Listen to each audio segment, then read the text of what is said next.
La diversité dans la République, on pense la réussite de la Réunion dans la République française.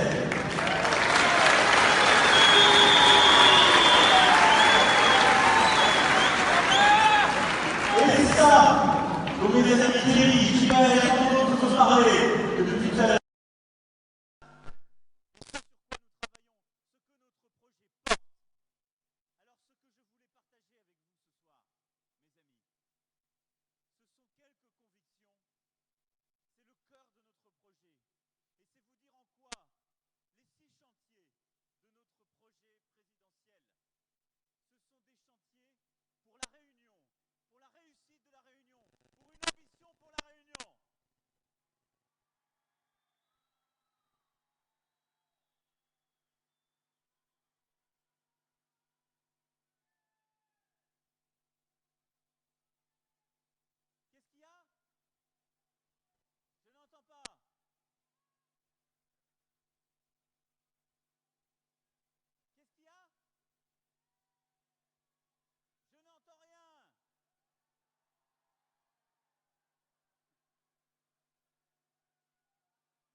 Racine en l'air.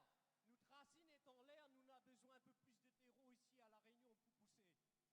Notre jeunesse, maintenant, a besoin aussi d'un transfert qui se fait légalement et puis dans la dignité de chacun pour pouvoir trouver du travail. La Réunion n'est pas extensible. C'est l'être humain qui est extensible ici. Et qu'est-ce qu'on va faire plus tard? On va avoir 1 million de personnes ici à La Réunion. La plupart de ces jeunes-là n'auront pas de travail. Comment faire pour pouvoir avancer dans ce sens, monsieur? Comment vous vous appelez? Monsieur Jean-Marie Jean-Philippe. Alors,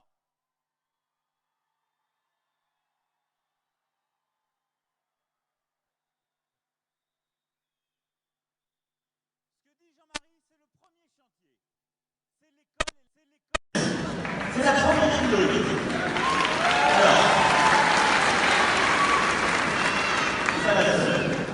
Et donc, si on veut que la jeunesse s'en sorte, quel est le problème aujourd'hui, ici, à La Réunion?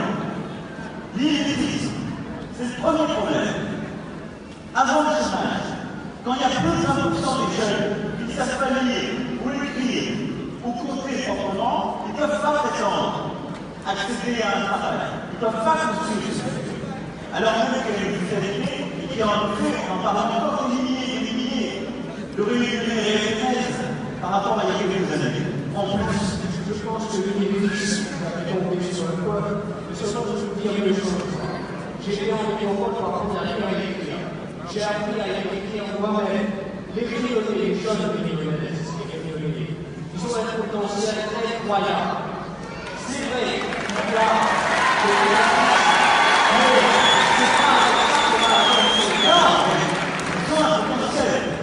mais il faut réussir à le développer. Donc, qu'est-ce qui va pas? C'est quand on vient d'une famille qui est en difficulté. Tout le monde n'a pas la chance d'avoir une famille qui permet d'aller à un hexagone, d'aller être éduqué, d'avoir un enseignement. Et donc, qu'est-ce qu'il faut faire? Il faut que quand on vient d'une famille en difficulté, plus modeste, dans un territoire qui est plus dur, ce qu'on appelle les zones d'éducation prioritaire, on puisse mettre moins d'élèves par classe. Et donc, la moitié d'un à la Réunion qui sont concernés par ces zones. Et bien pour eux, en CP et CE1, on aura 12 élèves par classe. Parce que là, on peut apprendre. Là, on peut apprendre. Parce qu'un jeune qui a plus de difficultés, eh bien, le professeur peut passer plus de temps avec lui. Il peut utiliser d'autres méthodes.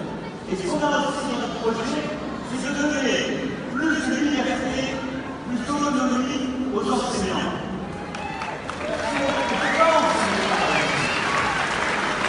Enseigner de la même façon, ici, à 5000 km, ou à l'autre bout du monde, ça va pas. Donc ça, c'est le premier point, pour lutter justement contre cette difficulté des plus jeunes. Ensuite, si on veut se battre contre l'éducation, eh bien, il faut, chaque année, remettre des tests dans notre programme pour l'école, on remet des tests chaque année. Et c'est aussi pour ça que j'ai pu recréer ce service national universel. Pour que tous les jeunes passent un mois. Vous savez, j'entends plusieurs fois depuis que j'ai proposé ça. Les mecs qui disent c'est terrible, c'est ça, ça. Si, c'est faisable. Un mois, entre 18 et 21 ans, tous les classages sont ensemble et on fera justement ces tests sur les métiers. Parce que c'est où à ce moment-là, les jeunes sont. Ensuite, la deuxième chose, par rapport à ce que vous dites, et c'est notre deuxième priorité, c'est le travail. Comment on arrive à retrouver le travail. Et donc, le deuxième chantier, la deuxième priorité, c'est... Je veux être le candidat du travail, le candidat de la réussite par le travail et de l'émancipation par le travail. Allez-y. Comment allons-nous faire pour pouvoir, c'est bien l'éducation et tout, mais quand ces jeunes sortent bac plus 2 ou 3 ou 4, que le bac de l'eau est bien rempli là, autres là, pas de travail après pour verser cette eau-là. Dans l'avenir, il y a, vous savez, ici à La Réunion, les familles sont très fusionnelles avec les enfants. Ils veulent pas les laisser partir parce qu'ils ont peur de l'extérieur. Et par rapport aussi aux expériences qu'il y a eu avant, hein, vos concurrences de la droite qui a fait tout ce qui a fait de nous, moi, enfant de la Creuse et tout, hein. Mais ce que je veux dire, moi, c'est que pour pouvoir avoir plus de travail, il faut une phase communicant entre l'Hexagone, le métropole ici à La Réunion. On sait très bien que les collectivités locales qui rembauchent ici, c'est les plus grands et il n'y en aura pas plus de travail. Comment faire pour pouvoir que ces jeunes ici et leur donner la possibilité de partir avec tout ce qu'il faut du terreau ici à La Réunion? Alors, là-dessus, c'est la deuxième priorité. Comment on libère le travail, d'abord? Ça veut dire qu'il faut simplifier les choses pour que les gens, justement, puissent entreprendre plus facilement, créer plus facilement des emplois, développer plus facilement l'activité. Ça, c'est le deuxième point. Ça commence d'abord avec soi-même, ce que vous dites. C'est-à-dire, j'ai un diplôme, comment je crée de l'activité? Et donc, la créer, c'est créer son entreprise. Moi, je veux simplifier les règles administratives pour cela. Et je veux derrière supprimer le RSI.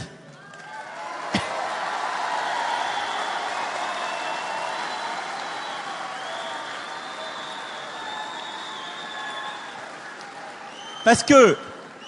Ah, je vais finir de répondre. Je vais finir de te répondre. Merci. S'il y en a d'autres, hein, vous n'hésitez pas. Je fais finir la réponse, mais...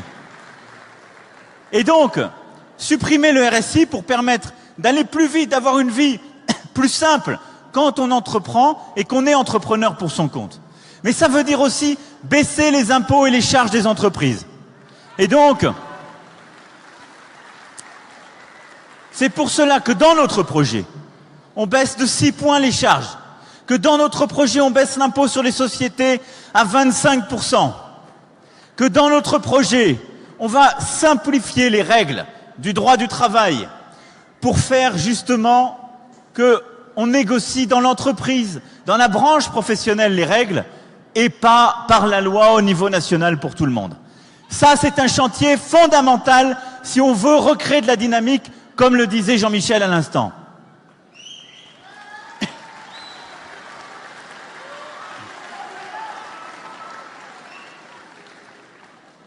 Ouais, allez-y.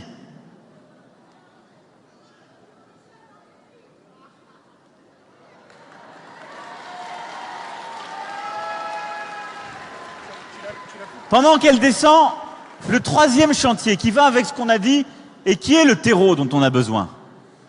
Si, une fois qu'on a éduqué, qu'on simplifie justement la vie, il faut avoir une économie qui démarre. Il faut la capacité à structurer des filières économiques. Il faut développer l'agriculture qui ici fait un travail formidable en simplifiant la vie des agriculteurs et je vais y revenir. Il faut pouvoir... Venez. Il faut pouvoir développer la filière agricole, la filière maritime. On en parlait encore hier, parce qu'il y a aussi aujourd'hui, en termes de création d'activités, d'énergie, de ressources dans la mer, une forme de création de richesse unique. Et donc ça passe. Venez avec moi. Ça passe par aussi la nécessité d'investir sur nos territoires. Je vais y revenir, allez-y. Bonjour. Alors. Oui, alors ma question c'est, je suis jeune chef d'entreprise. Comme vous avez dit, pour la création des entreprises, ici à l'île de la Réunion, vous allez simplifier au niveau de l'administration, au niveau de des montages des projets. Vous savez, c'est très difficile ici de devenir chef d'entreprise. Quand on a des rêves, on a des projets et qu'on se bat pour y arriver. Alors, il y a beaucoup de points qui nous bloquent. Et il y a aussi des démotivations. Parce que nous, on croit dans ce qu'on veut faire. On croit dans l'avenir pour l'île de la Réunion et même plus tard, envisager même à embaucher. Je suis taxiteur. Voilà. Et donc, c'est très difficile de vraiment arriver à ce que notre projet aboutisse. Ici, les Rayonnais, comme le monsieur l'a dit, nous avons beaucoup de talent, nous avons un gros potentiel. Ce qui nous bloque, c'est vraiment les différentes structures mises en place, les différents dispositifs mis en place. Et c'est très compliqué. Parce que pour y arriver, il faut vraiment être bien entouré. Malheureusement, dans certains cas, ça n'a pas été mon cas, mais dans certains cas, le pistonnage. Et ça, c'est quelque chose que je voudrais dire. Il faut que ces choses changent à l'île de la Réunion. Donnez la chance à tous et à toutes ceux qui veulent réussir et construire vraiment le rêve des Rayonnais ici, quoi. Bravo. Super. Alors, je ne vais pas vous promettre que je saurai totalement supprimer le pistonnage, parce que malheureusement, il y en a partout dans la République, mais on va le limiter. Comment? Parce que plus on simplifie les règles, plus on a quelque chose qui ne dépend pas du fait du prince. Plus on a quelque chose qui est simple, moins il y a de pistonnage. Bon. Alors, qu'est-ce qui aujourd'hui bloque, au-delà de ce que j'ai dit, dans ce que vous décrivez? C'est qu'il y a beaucoup de règles qui sont pensées depuis Paris, qui sont pensées pour tout le monde de la même façon, Exactement. qui font l'objet ensuite d'adaptations, mais qui rajoutent de la complexité. Et donc, ce qu'il y a dans notre projet, je l'ai dit quand je suis allé aux Antilles, en Guyane, en fin d'année dernière, c'est que je veux qu'on aille vers plus de simplicité et des règles qui sont faites au plus près du terrain. Et donc, je veux que les collectivités locales, que les fonctionnaires aussi de l'État puissent simplifier les dispositifs pour avoir des guichets uniques et surtout des règles adaptées au terrain. Quand on est artisan comme vous l'êtes, on n'a pas les mêmes contraintes, en effet, que quand on l'est à Paris ou en province, dans l'Hexagone. Quand on est agriculteur ici, on l'a vu tout à l'heure, on n'a pas les mêmes contraintes naturelles d'irrigation, de maintien des terres, des contraintes géographiques que quand on le fait dans la Beauce ou dans le sud-ouest de la France. Et donc, ça suppose d'utiliser toutes les flexibilités. Et donc, ce qu'il y a dans notre projet, là-dessus, c'est que, je souhaite pour la Réunion qu'on aille aussi au bout de certaines modifications, c'est-à-dire qu'on laisse la possibilité, dans le cadre de la Constitution, d'adapter les règles au terrain. C'est indispensable. Et surtout au niveau des banques. De donner, je vais y venir, de donner plus de latitude et plus de simplicité pour des guichets uniques. Et sur le financement, de développer davantage la banque publique d'investissement, parce qu'aujourd'hui, c'est l'Agence française de développement ici. Ça marche pas. Et donc, il faut qu'on aille plus loin dans un financement public et privé pour aussi aider les entrepreneurs comme vous êtes. Génial. Merci à vous. Ouais. Bravo, On vous garde pour l'animation, là. Yes. Restez par là. Vous me dites s'il y a d'autres questions, hein. Moi, je réponds aux questions concrètes. C'est... Qu'est-ce qu'il y a?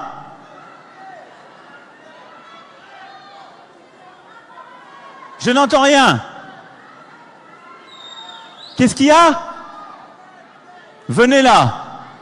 Je vous entends pas sinon.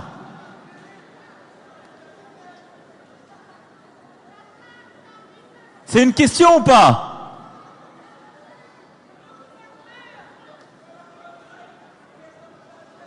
Les retraites. Alors, attendez. Si vous avez une question, vous vous levez, vous descendez, on vous donne le micro et vous parlez. C'est mieux. Venez. Alors, je veux finir sur l'économie d'abord.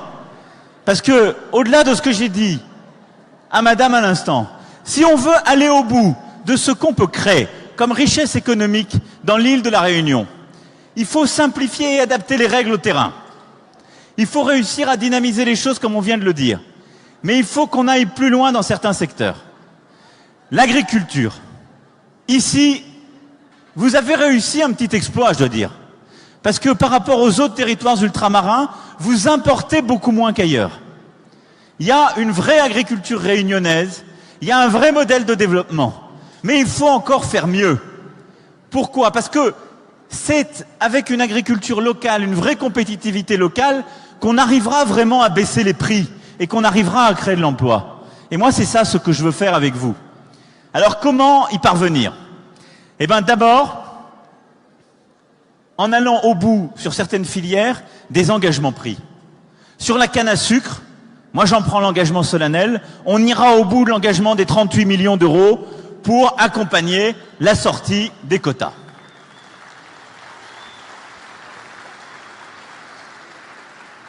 Ensuite, il faut développer certaines filières. Le porc, le poulet, où la production locale est aujourd'hui insuffisante et où il y a encore trop d'importations. Et on peut le faire à travers la diversification, là aussi, l'accompagnement et l'aide à l'installation des plus jeunes, en particulier par rapport aux fonciers.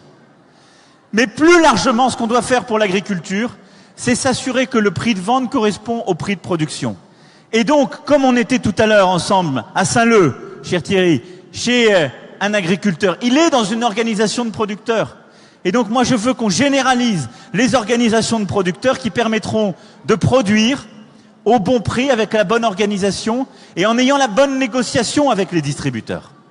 C'est fondamental. Ensuite, on doit développer toute l'utilisation justement de l'agriculture, y compris pour l'énergie. La canne à sucre, elle permet de faire de l'énergie. La forêt, elle permet de faire de l'énergie. Et donc, tout ce qui est autour de la biomasse, entre autres, toutes ces formes d'énergie contemporaine, il faut aujourd'hui les développer dans l'île. Alors comment faire? Eh bien, dans notre projet, il y a un plan d'investissement de 50 milliards d'euros. Et ce plan d'investissement, c'est justement celui qui permettra, en matière énergétique, en matière agricole, dans la modernisation industrielle, d'accompagner ces transformations et donc toutes les Réunionnaises et tous les Réunionnais qui veulent entreprendre et créer. Et ça, c'est un élément fondamental de cette diversification. Allez-y, monsieur.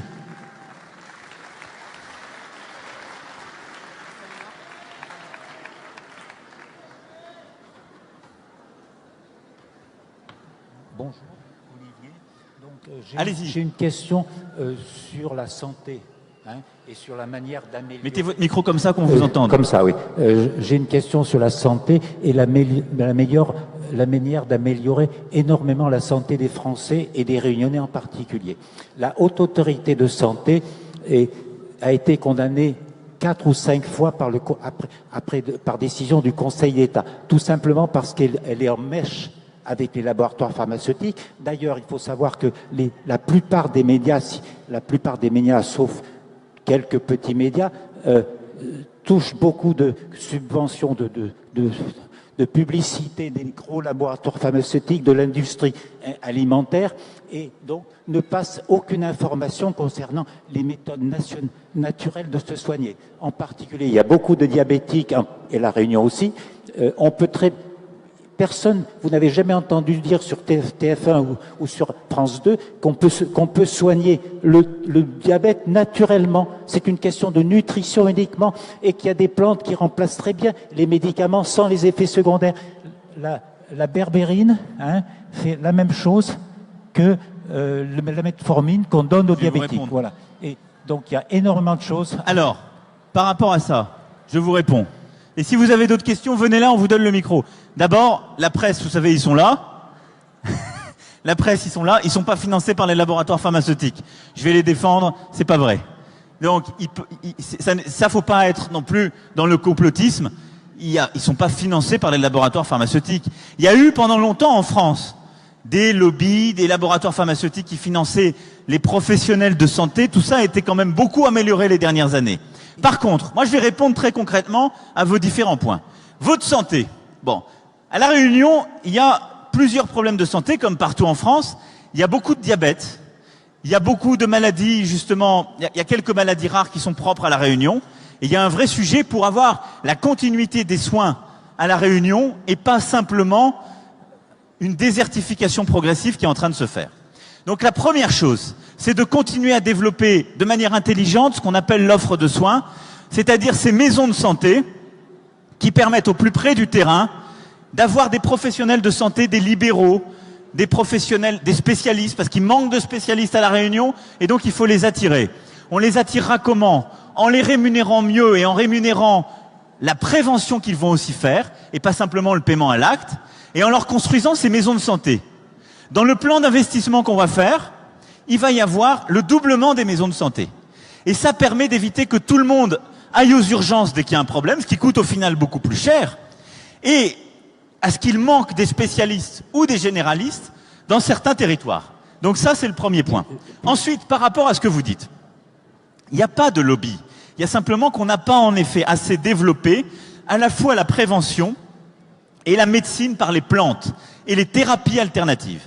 Et donc là-dessus, je vais être très clair avec vous, j'étais il y a quelques mois aux Antilles, en Guadeloupe, où il y a le professeur Joyeux, qui fait un travail remarquable, il est très connu à travers l'ensemble de l'outre-mer, il a des fans dans la salle, là, et il fait ça. Parce que d'abord, c'est une manière intelligente d'utiliser la biodiversité. On parle tout le temps de biodiversité partout en France.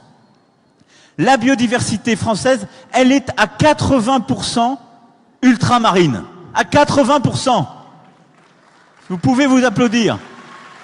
Alors, est-ce que éventuellement vous allez, parce qu'il y a une quantité de médecins généralistes qui font un travail énorme, qui sont formés, qui connaissent parfaitement le corps humain, mais qui ne conseillent que les médicaments. Alors, le conseil justement, de l'ordre est un scandale. C'est un scandale absolu.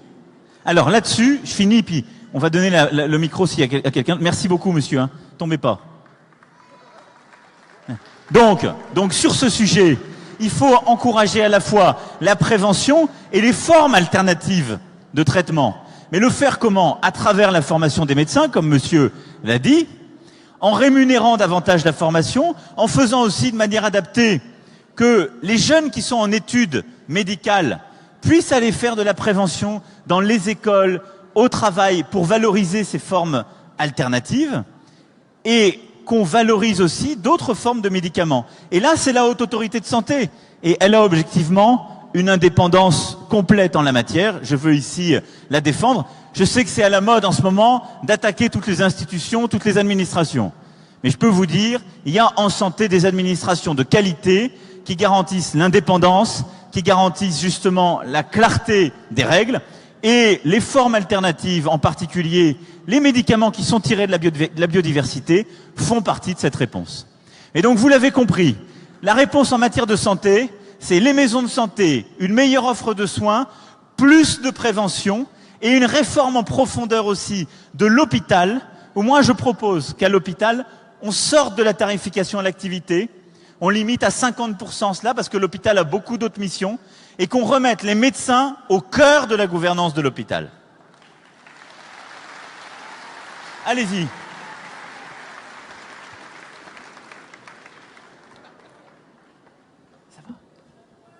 Bonjour, vous allez bien?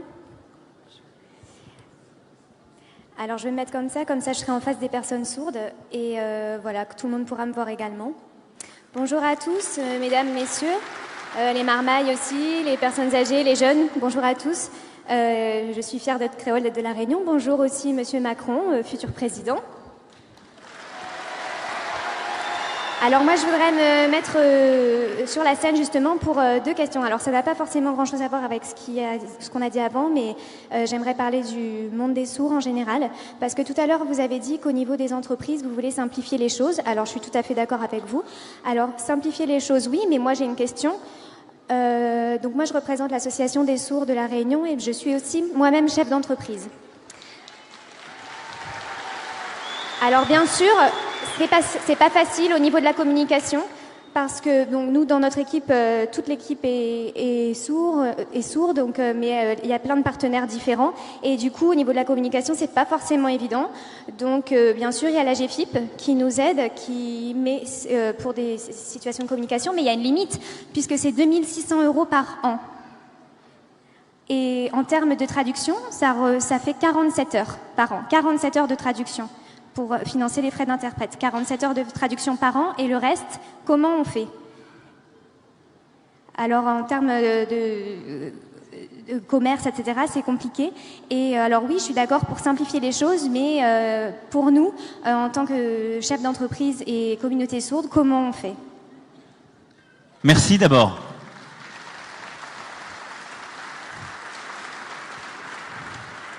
Merci à vous d'être monté sur scène pour partager ça. Alors, toutes les personnes qui vivent aujourd'hui avec une situation de handicap, elles n'ont pas les mêmes chances que les autres. Elles n'ont pas les mêmes chances. Vous l'avez libérée. Elle peut vous parler. Toutes les personnes qui vivent dans une situation de handicap n'ont pas les mêmes chances que les autres. Et moi, je vous promets pas, parce que ce serait vous mentir, de dire que votre vie, elle sera la même que quelqu'un qui n'est pas atteint de surdité. Par contre, je veux qu'on puisse égaliser un peu les chances.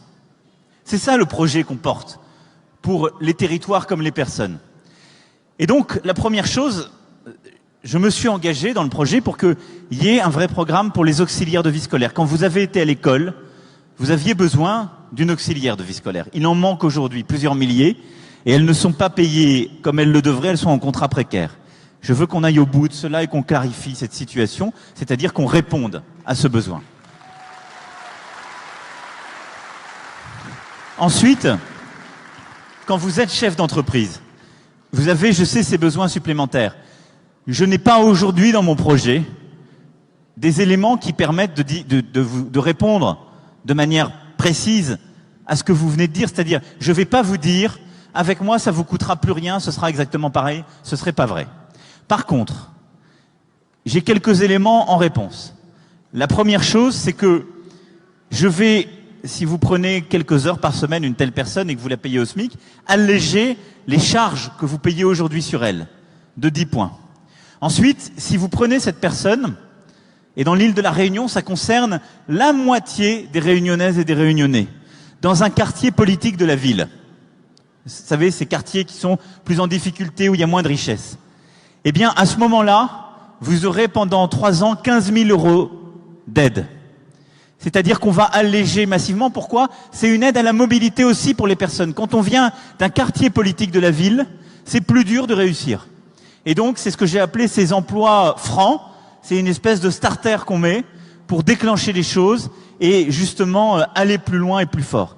Et donc ça, si vous prenez quelqu'un qui vient de ces quartiers politiques de la ville, il vous coûtera à ce moment-là beaucoup moins cher. Mais je suis prêt à ce qu'on continue à innover et à regarder de manière pratique. Parce que vous savez, je viens là vous faire un discours, partager quelques convictions, mais on apprend toujours en venant au contact. Et donc, ce que vous venez de me dire, on va aussi réfléchir pour voir comment le traiter de manière encore plus précise.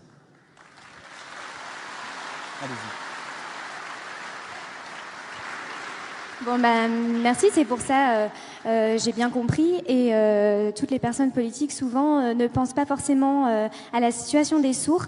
Et alors, bien sûr, on pense des fois aux gens en fauteuil, etc. Mais il n'y a pas d'experts. Il n'y a pas d'experts forcément, enfin, précisément pour les sourds. Et ça, c'est ce que je voulais vous dire. Donc, au niveau du travail, ok, j'ai confiance en vous. La deuxième chose que je voulais vous demander, en tant que chef d'entreprise, non, mais en tant que citoyen sourd. D'abord, je voulais vous dire merci parce que vous avez organisé ce meeting avec un interprète. Imaginons qu'il n'y ait pas d'interprète, nous les sourds, on n'a pas accès à l'information. C'est comme si on était des sous-citoyens. Merci à vous et merci à notre interprète. Oui, c'est pour ça que je voulais vraiment remercier les organisateurs et vous, en tant que candidat, qui avez choisi de faire appel à des interprètes aujourd'hui. C'est la première chose que je voulais vous dire. Et voilà, nous, on est très contents ici de pouvoir, pour cet après-midi. Mais cet après-midi, c'est accessible. Mais les autres 364 jours à la télévision ou aux informations, il n'y a pas forcément de sous-titres. Il y a un vrai décalage. Par exemple, là, le débat, vous savez, les 5 candidats là, il y a eu un débat télévisé. Bon, moi, j'ai dû attendre jusqu'à minuit pour regarder ce débat. Parce que le sous-titrage, c'était en décalage, donc j'ai abandonné. Et ça, c'est un vrai problème. Et il y a plein de choses comme ça. Il y a des erreurs aussi. Et il faut donner une vraie accessibilité à tous, à tout public. Merci beaucoup. Merci à vous. Merci, madame.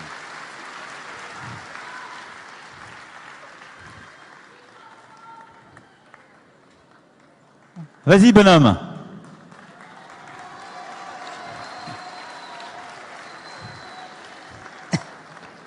Ça va? Tu t'appelles comment? Wassem. Alors vas-y. C'est un petit côté Jacques Martin là. Alors, tu t'appelles comment et tu veux demander quoi? Je m'appelle Wassem et je demande... Alors, t'as quel âge? 6 ans. Alors vas-y. C'est quoi ta question? Comment devenir président? Alors vas-y. Comment devenir président?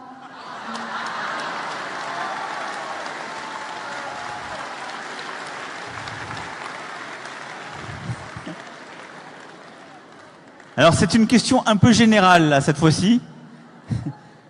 Bon, d'abord, est-ce que tu sais ce que c'est que devenir président de la République? Oui. Ça veut dire quoi? Qu'on décide.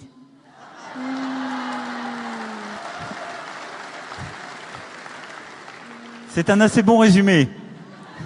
Alors on décide, mais on nomme aussi des gens qui vont faire. Le président, il fait pas tout. Est-ce que tu sais pour combien de temps il est élu? Non. 5 ans. 5 ans, c'est beaucoup.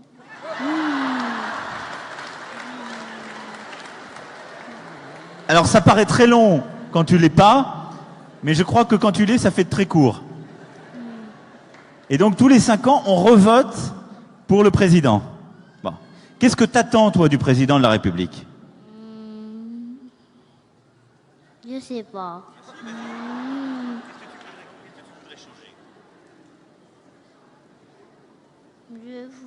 Je voudrais améliorer la Réunion.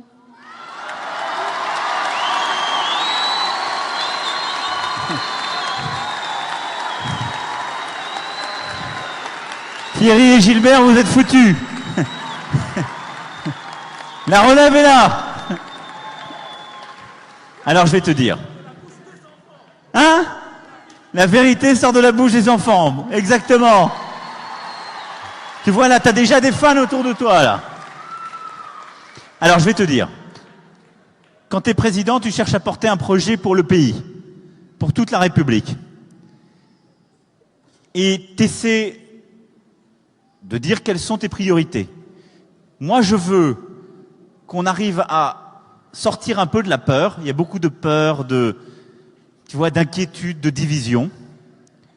Qu'on arrive à donner plus de liberté pour faire des choses, pour créer, pour entreprendre, pour choisir sa vie.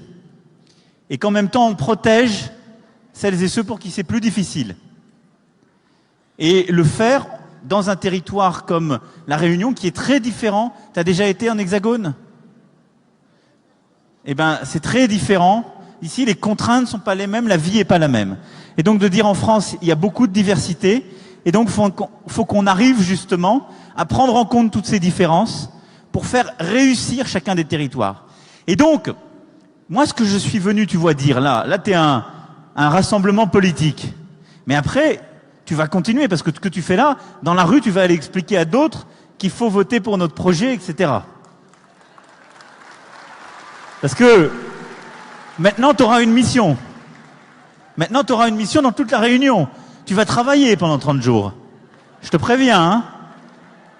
Et donc, ce qui est important, c'est de dire aussi, moi, j'ai pas la solution à tous les problèmes. Et je suis d'ailleurs pas le Père Noël. C'est d'ailleurs pas la saison pour vous. Mais ce que je veux, c'est que vous ayez les mêmes chances de réussir que dans tous les territoires, que dans toutes les familles.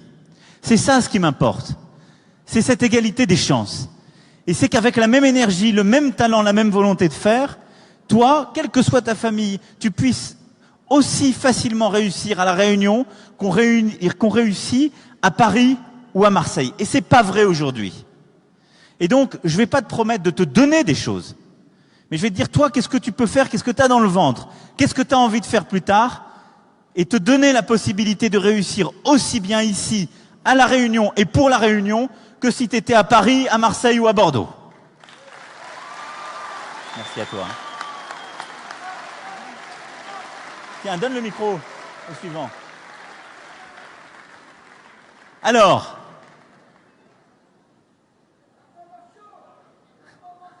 la formation. Alors attends, j'y viens, je réponds à cette question et je ferai la formation. Attends. Bon, venez là alors. Bonjour Monsieur Macron. Ça va? Oui. Alors je représente les Français de l'étranger. Je viens de l'île Maurice avec le comité de l'île Maurice. Ils sont là et là. Bravo Mauricien. Et je voudrais remercier le comité de Saint-Denis qui nous a accueillis aujourd'hui aussi. Ici. Alors, moi j'ai 2 questions rapides à vous poser. Mettez bien le micro comme ça qu'on vous entende. Ah oui. Dans un premier lieu, donc moi je viens de créer mon entreprise à Maurice en octobre. Et ce serait comment encourager les jeunes Français à aller à l'étranger pour créer des entreprises. Et ma deuxième question, c'est comment convaincre les Français de l'étranger de voter pour vous? Alors, à la deuxième, je vais être simple. Moi, j'ai le même discours à l'égard des Français de l'étranger qu'à l'égard de tous les Français. C'est de faire réussir le pays et donner une place à chacun. Ni plus ni moins. Et donc, je détaillerai évidemment toutes les listes de points sur l'offre consulaire, la possibilité, parce que je veux qu'on ouvre encore davantage de lycées français à l'étranger, qui est un des points très importants pour nos expatriés et pour le rayonnement de la francophonie. Mais c'est vraiment porter le projet et c'est faire réussir la France. Quand on est un Français qui vit à l'étranger, on a envie que son pays réussisse, rentre dans la modernité et se transforme. Ensuite, on a aujourd'hui 100 000 jeunes qui partent chaque année réussir à l'étranger. Donc moi, je suis très heureux de ça. Je veux les encourager, faciliter les procédures. Mais en même temps, ce qui m'importe, c'est que quelqu'un comme vous reveniez réussir sur le territoire français. Vous veniez justement apporter tout ce que vous avez appris pour faire réussir la France et réussir comme ça à encourager, à entraîner tout le monde encore plus loin. Merci à vous. Merci beaucoup.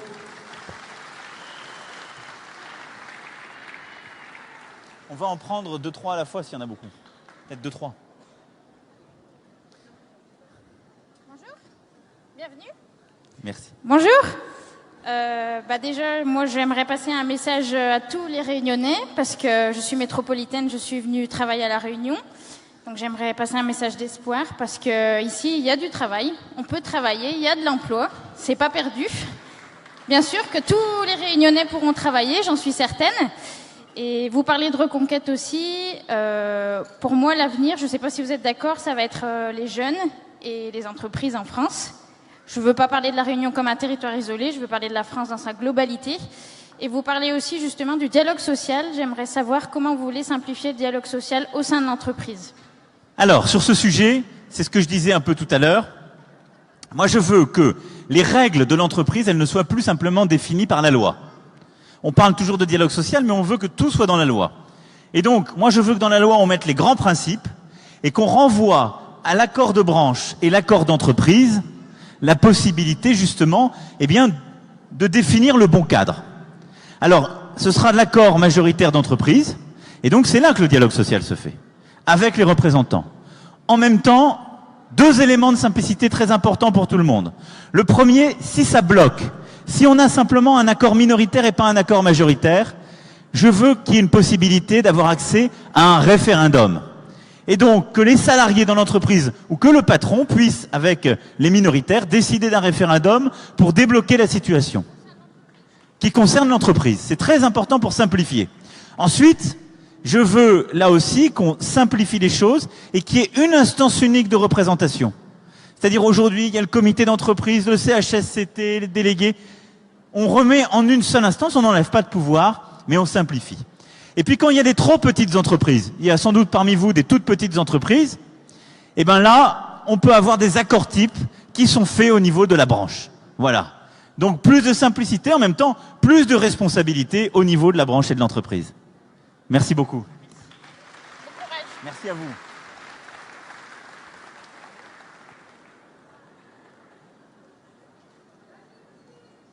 Alors, je vais répondre à la formation et à la justice pendant que monsieur est en train de monter. Sur la formation, c'est un enjeu fondamental. Fondamental. Bonjour, je vous donne tout de suite le micro. Je finis juste mon point sur la formation. Sur la formation, c'est un enjeu essentiel. Pourquoi ? Et ça me permet de parler d'un mot des grands changements qu'on est en train de vivre. Ce qui va se passer dans les prochaines années, c'est une transformation avec et par le numérique. Il y a beaucoup d'entrepreneurs, je pense, qui sont là, qui sont dans le secteur du numérique. Et il y a beaucoup de secteurs d'activité qui vont être transformés par cela. On va créer des emplois nouveaux, on va aussi détruire des emplois existants. C'est sûr. Et donc, il ne faut pas résister à ce changement, mais il faut former tout le monde. Les plus jeunes et les moins jeunes. Aujourd'hui, le problème du chômage à La Réunion, c'est un problème de formation. Le problème des changements d'activité liés au numérique, c'est un problème de formation. Et donc, c'est pour ça que dans mon plan d'investissement d'avenir, dans mes 50 milliards d'euros, il y a une enveloppe de 10 milliards sur la formation en particulier des jeunes et des chômeurs de longue durée. C'est absolument essentiel. Et donc, on va mettre de l'argent pour mieux les former. On va aussi réorganiser le monde de la formation professionnelle pour que ce soit justement les pouvoirs publics qui puissent vous dire vers quelle formation il faut aller, mais derrière, que les régions, les branches professionnelles, tous les acteurs de la formation puissent délivrer des formations comme elles le font aujourd'hui, mais qui seront évaluées, ce qui n'est pas le cas aujourd'hui. Donc ce sera aussi plus transparent. Donc de l'investissement, de la transparence et une réorganisation. Allez-y, monsieur.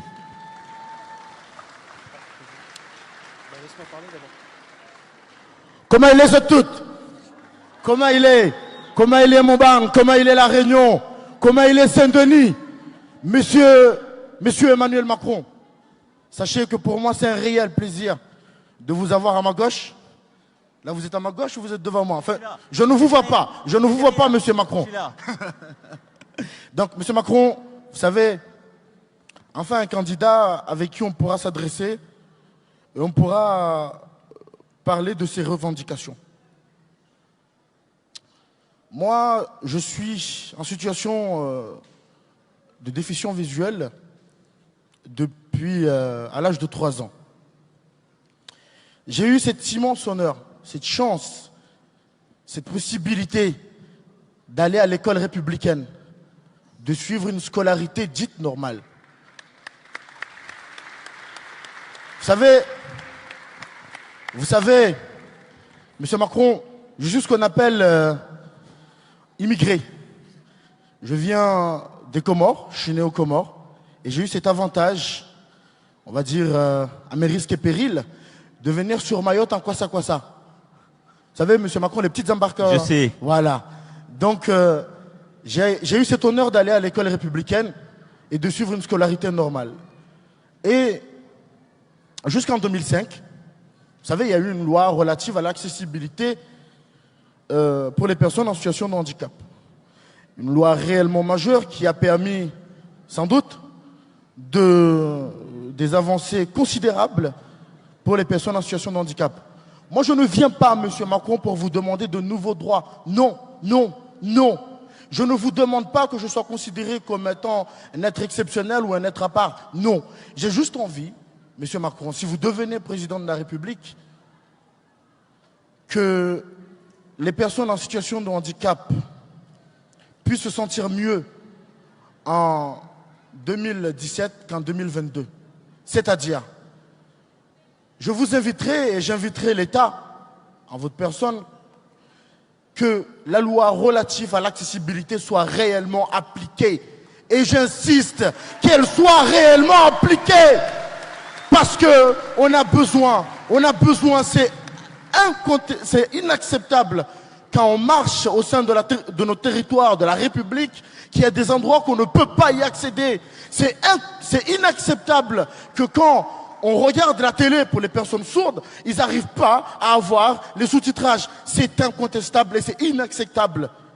Quand on a des films dans certaines chaînes, on n'a pas la possibilité d'avoir l'audio-description. Vous savez, il ne faut pas qu'on soit considéré comme des êtres à part, mais qu'on soit considéré tout simplement comme des citoyens de la République. Des citoyens de la République. Et ma deuxième question, Monsieur Macron, ma deuxième question, ça sera sur l'octroi de mer. Je suis conscient que c'est un dossier pas évident, un dossier compliqué. Et j'ai envie de vous dire, au départ, l'octroi de mer a été mis en place pour permettre à nous, Réunionnais, qu'on puisse protéger notre économie locale. C'est une très bonne chose. C'est même très bien. Mais là où c'est injuste, M. Thierry Robert parlait tout à l'heure de justice sociale. Moi, j'ai envie de lui dire, là où c'est injuste, monsieur Macron, c'est quand on se retrouve à acheter des produits en France, des produits qu'on n'en fabrique pas ici, et qu'on se retrouve à être surtaxé. Trouvez-vous ça normal, messieurs, dames? C'est pas normal, monsieur Macron. C'est pas normal. Donc, je ne demande pas sa suppression, mais je demande réellement son adaptation. Je demande que soient protégés exclusivement, uniquement, les produits qu'on fait ici. Que ça soit appliqué de cette manière-là. Que ce ne soit pas appliqué pour tous les produits qu'on achète en France métropolitaine. Merci beaucoup, monsieur Macron. Merci La Réunion. Merci Saint-Denis. Vive la France. Vive la République. Et surtout, vive la Réunion!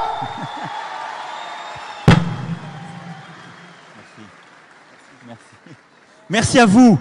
Sur le deuxième point, oui, on ouvrira ce chantier.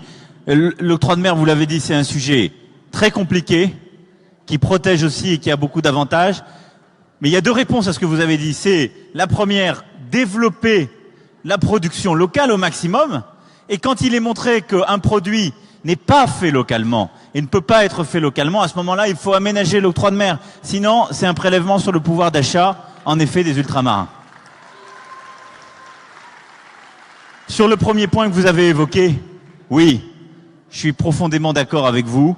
Il ne s'agit pas de prendre de nouveaux engagements, de promettre de nouveaux droits dans l'abstrait et dans l'absolu. Il faut déjà aller au bout de ce qu'on devrait appliquer aujourd'hui. Et donc, j'en parlais tout à l'heure pour les auxiliaires de vie scolaire. Oui, sur l'accessibilité et la loi de 2005, on doit aller au bout sur toute la partie qui concerne déjà la sphère publique, ce qu'on n'a pas fait. Je vais prendre une dernière question et je vous dirai quelques mots pour conclure. Quoi? Laquelle? Mais je vais parler d'Europe de culture dans ma conclusion. Là. Bonjour. Bonjour. Monsieur. Mais pas pour la Réunion et m'habite Chaudron. Moi. Spécialement, mais pas pour les jeunes. Moi. Les jeunes. Aujourd'hui, il a 31 ans, il a 3 enfants. Et spécialement, je veux savoir comment ça a fait pour donner les jeunes travail, s'il vous plaît. Parce que vraiment, on est en difficulté. Et dans le Chaudron, là, c'est pour ça qu'on a toujours... Et comment expliquer ça? On a toujours... Et voilà, on a demandé casse la fait, on a toujours manifestation, on a tout ça là. En fin de compte, il dit qu'il y a un travail, mais jamais, moi, il débloque, moi. Mais de la Réunion, on a 31 ans, hein. M'explique à eux, mais pas de pitchen. Pas de pitchen, mais mes garçons bébés. La question, elle arrive.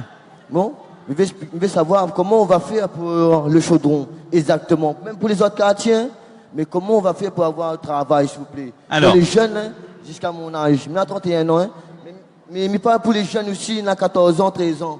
Aujourd'hui, je veux que je tiens en sorte à autres, voir information ou association, pour pas que demain matin, de ça voler, de ça casser.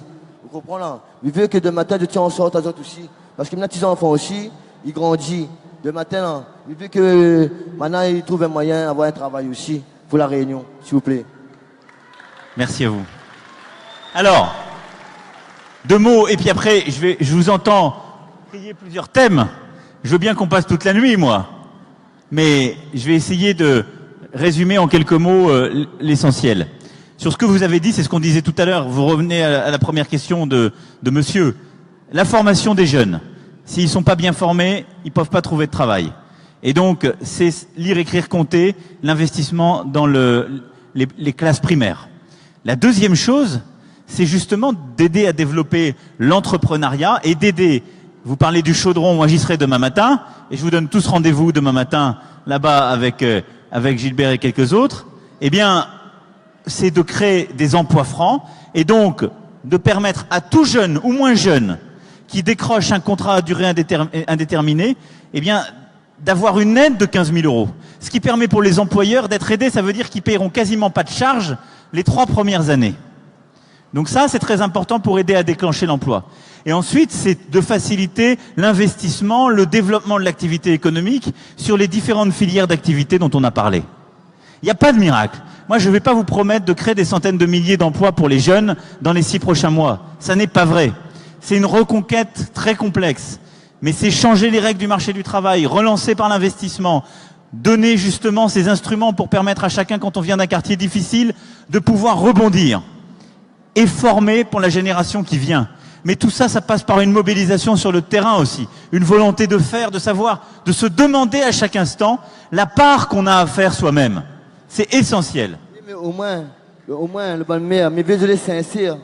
Quand je te dis que dans le travail, des blocs, ou sans ça, ils ne payent pas la cantine, ben jusqu'à là, nous payons la cantine. Même pour mon maman, toute l'affaire, pour comment m'a suivi à gauche, et pour la gauche, m'a suivi à gauche, m'a voté, me suivi à l'autre, jusqu'à là. M'a travaillé 6 ans la mairie, jusqu'à là, n'a jamais embauché à moi, toujours 2 ans, aller à la CIDIC.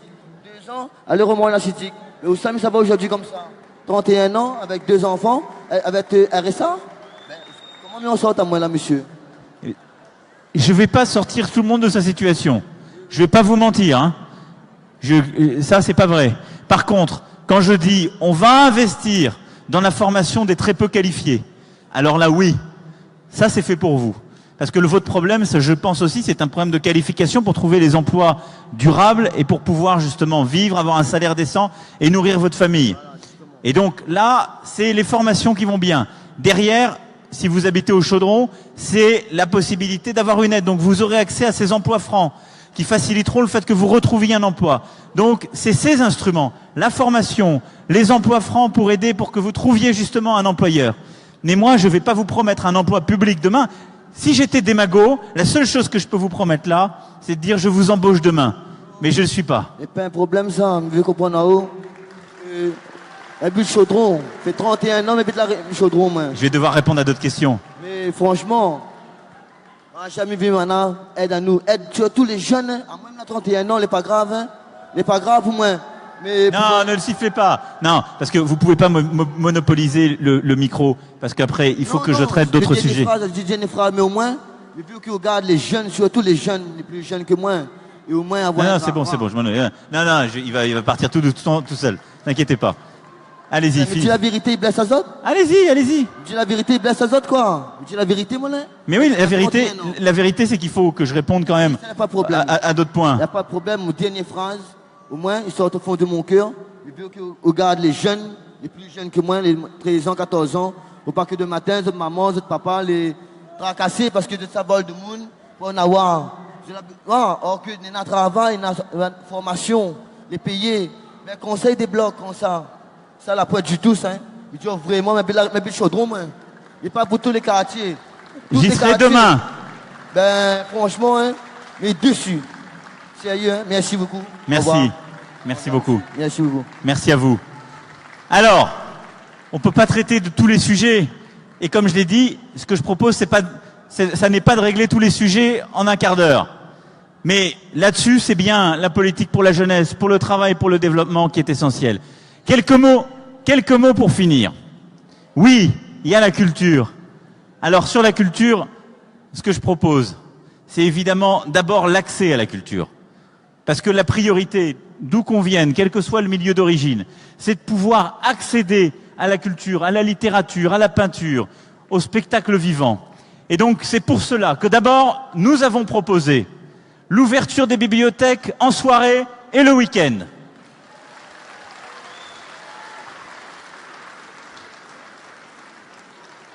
Ensuite, un pass culture pour que tous les jeunes à 18 ans aient justement ce pass de 500 € pour qu'ils puissent choisir accéder à la culture, parce que c'est ça qui recrée de la justice. Et puis reconnaître, aider la création culturelle dans nos négociations internationales, mais aussi dans les instruments de soutien qui existent. Que ce soit la littérature, que ce soit le spectacle, et donc toutes les formes culturelles doivent être ainsi reconnues. Je m'en voudrais de ne pas dire un mot avant de partir sur la sécurité et sur l'Europe.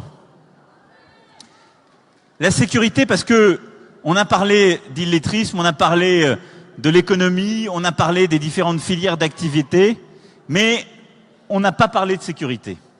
Or, l'un des problèmes qui existent pour notre pays, c'est évidemment l'insécurité face au terrorisme. Le problème qui existe aujourd'hui dans les quartiers les plus difficiles, c'est évidemment l'insécurité qui s'est installée. Sa cause première, c'est le manque d'éducation, c'est le manque d'activité économique. Mais à la base, il y a une réponse que nous devons apporter. Et donc cette réponse, je vous le dis, c'est une tolérance zéro en matière d'insécurité. C'est ce projet-là que je veux porter.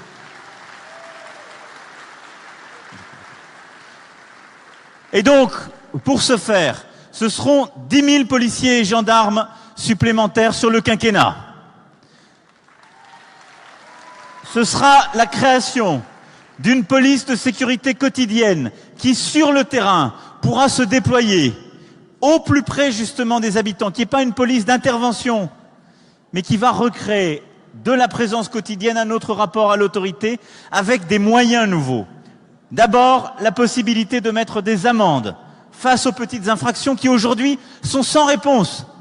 La réalité aujourd'hui, sur des infractions du quotidien, sur l'île, c'est qu'il n'y a pas de vraie réponse. On fait des dossiers longuement, ils sont envoyés au juge et ils sont pour une très large majorité, quand ce sont des petits délits, classés sans suite ou bien avec simplement ce qu'on appelle un rappel à la loi. Eh bien, face à cela, ce que je veux, c'est absolument mettre en place une réponse immédiate par l'amende. De la même façon, je veux que nos forces de l'ordre puissent éloigner du territoire celles et ceux qui troublent l'ordre public, qui ne sont pas forcément pris la main dans le sac, qui ne sont pas en train de commettre une infraction à proprement parler, mais qui créent un trouble. Aujourd'hui, ils ne peuvent rien faire. Eh bien, ce que je veux, c'est qu'ils aient la possibilité, sous le contrôle du juge, d'éloigner justement ces derniers, de leur donner l'interdiction de revenir dans le quartier, d'arrêter de semer la terreur. Et donc c'est une réponse pragmatique à l'insécurité que trop de quartiers connaissent. Enfin, je veux vous dire un dernier mot sur notre place dans le monde, et en particulier ici au milieu de l'océan Indien. Vous êtes face à un défi, qui est un défi géographique, économique, mais aussi culturel français, qui est la place que nous pensons pour nous-mêmes dans le monde. Il y a des peurs aujourd'hui qui se sont installées en France. La crainte de ne pas être au rendez-vous pour certains, la volonté de dresser des murs, comme le proposent certains autres, ou d'attiser les haines. Vous êtes au milieu de la mondialisation. Vous êtes à la fois collé à l'Afrique et en plein océan Indien. Et donc vous savez ce que c'est que le rapport au monde, vous savez ce que c'est que cette nécessité justement d'être ouvert à tous les autres. Mais il faut l'être de manière adaptée. Et donc ce que je veux dans cette ouverture pour la Réunion, c'est une vraie intégration dans les politiques européennes, mais une Europe qui protège et qui s'adapte. Donc oui, je défendrai les intérêts de la Réunion dans les négociations commerciales européennes. Je défendrai les intérêts de la Réunion comme un territoire ultra-périphérique de l'Europe, et c'est une nécessité. Et je veux en même temps que nous défendions nos spécificités. Et donc dans les négociations à venir de la PAC, sur les grandes productions agricoles, je veux absolument qu'on prenne en compte les intérêts, la réalité du territoire réunionnais, parce que c'est cela aussi adapté au terrain, ce que la République peut faire et défendre.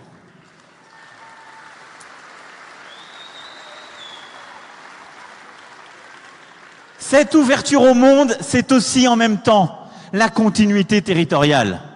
Et là, je prends 2 engagements. Le premier, c'est d'assurer cette continuité territoriale avec, justement, la métropole. Aujourd'hui, les billets sont trop chers et les vols trop peu nombreux. Et donc, oui, ce projet, c'est à la fois d'améliorer la concurrence, d'accroître la concurrence entre les compagnies, mais aussi d'avoir une vraie politique de baisse des prix des billets par de la subvention et donc par l'accompagnement d'au moins 200 000 billets par an. Enfin, c'est aussi la continuité avec l'océan Indien et le territoire dans lequel vous êtes plongé. Et pour cela, ça suppose aussi de faciliter les vols, les accès, tout ce qui vous relie à la zone économique pertinente pour la Réunion, qu'est cet océan Indien avec toutes ses opportunités.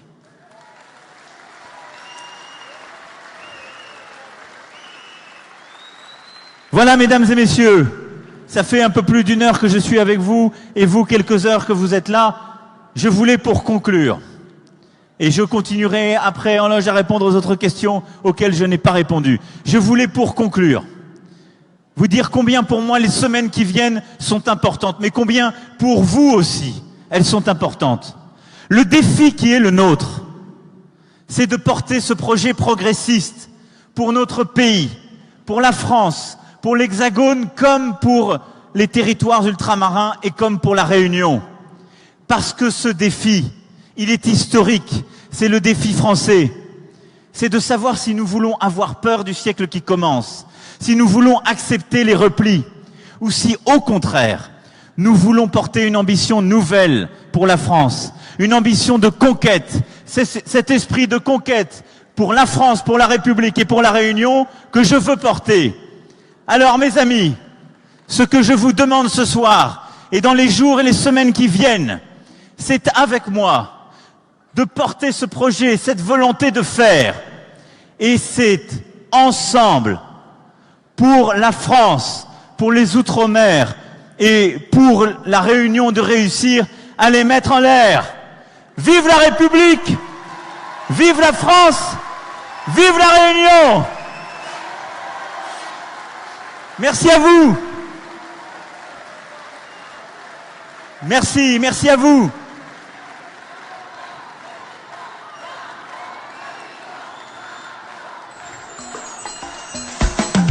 Merci à vous. Merci.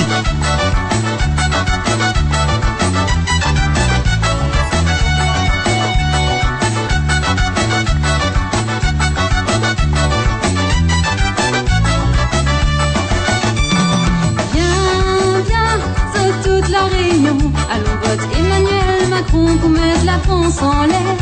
L'icône comment faut faire, mettre le peuple dans la lumière. Une plein projet sincère pour mettre à nous en l'air. Viens, viens, toute la Réunion, allons vote Emmanuel Macron pour mettre la France en l'air.